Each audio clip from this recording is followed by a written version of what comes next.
என்னாச்சு தம்பி? அண்ணன் இப்ப இங்க வந்துட்டு இருக்காரு. அவருக்கும் இதை பத்தி எதுவுமே தெரியாதா? ஒருவேளை அவருக்கும் தெரியலனா அவருடைய கையெழுத்து இதுல எப்படி வந்துச்சு? அவருடைய கையெழுத்தை வேற யாரும் போட்டிருக்க முடியாதுல்ல? அதுதாங்க எனக்கும் புரியல. அண்ணன் இதை சாங்ஷன் பண்ணவே இல்லைன்னு சொல்றாரு. கொஞ்ச நேரம் பொறுங்க, அவர் வந்த உடனே உங்களுக்கு எல்லா உண்மையும் புரிய வரும். இவன் சும்மா சொல்றாங்க. இவன் அண்ணனும் வர போறது இல்ல, யாரும் வர போறது இல்ல. கொஞ்சம் அசந்தா ஓடி போயிடுவான். அங்க இருந்து அடியாட்களை கூட்டிட்டு வரானா என்ன? இவன் போன்லயே கிராமத்துக்காரங்களா சுத்தி வளைச்சிட்டாங்கன்னு சொல்லிட்டான். இன்னும் ஏன் சும்மா இருக்கிறீங்க? அவனை 4 போட போட்டாதான் உண்மை வெளியில வரும். வாங்க, விடாதீங்க.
ரேணுகா தேவி, அதுவும் நம்ம கிராமத்திலயா?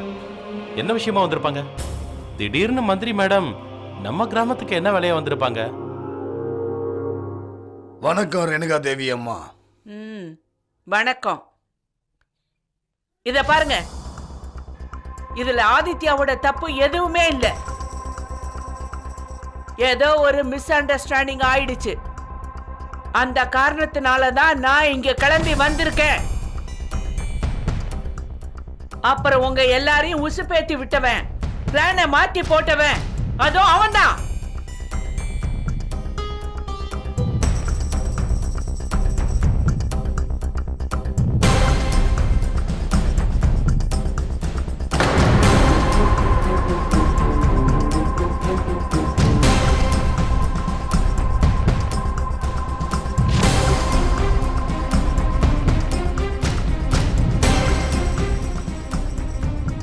தப்பிச்சு ஓட பார்த்தான். ஆனா நான் அவனை புடிச்சிட்டேன். இப்ப நீங்க எல்லாரும் கேட்டுக்கங்க. இந்த விஷயத்துல ஆதித்யாவுக்கோ அவங்க குடும்பத்துல இருக்கிறவங்களுக்கோ எந்த சம்பந்தமும் இல்ல. ஒருவேளை எந்த சம்பந்தமும் இல்லன்னா இவங்க அண்ணன் கையெழுத்து இதுல எப்படி வந்துச்சு? இவன் தான் வாங்கினான். இவன் கௌதமுக்கு உங்க எல்லாரோட வீட்டு பிளானையும் தான் காட்டியிருக்கான். அப்புறம் புத்திசாலித்தனமா வேற ஒரு பேப்பர்ல அவங்கிட்ட கையெழுத்து வாங்கியிருக்கான். இது எல்லாத்தையும் இவன் பண்ணதுக்கு காரணம் எதிர்கட்சியோட பேச்ச கேட்டுதான். ஏன்னா என் கட்சியோட பேரை கெடுக்கணுங்கிறதுக்காக. அப்ப இவனை அடிங்க. இந்த துரோகியால தான் நம்ம எல்லாருக்கும் அநியாயம் நடக்குதுச்சு. நீங்க எல்லாரும் கொஞ்சம் பொறுமையா இருங்க. நான் இவனை சட்டத்தோட கையில ஒப்படைக்க போறேன். நீங்க யாரும் சட்டத்தை கையில எடுக்க வேண்டாம். அவனுக்கு தண்டனை கண்டிப்பா கிடைக்கதான் போகுது. நான் உங்க எல்லாருக்கும் இப்ப வாக்கு கொடுக்கறேன்.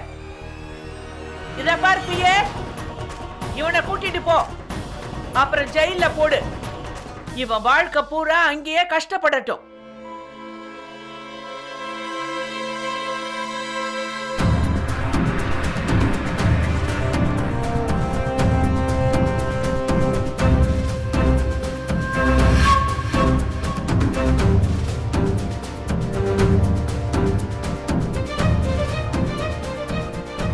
ரொம்ப தேங்க்ஸ் மேம்.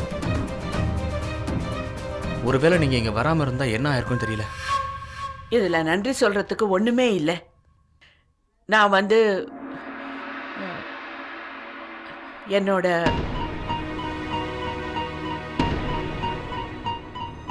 டியூட்டியை தான் பண்ணேன்னு நினைச்சுக்கோ.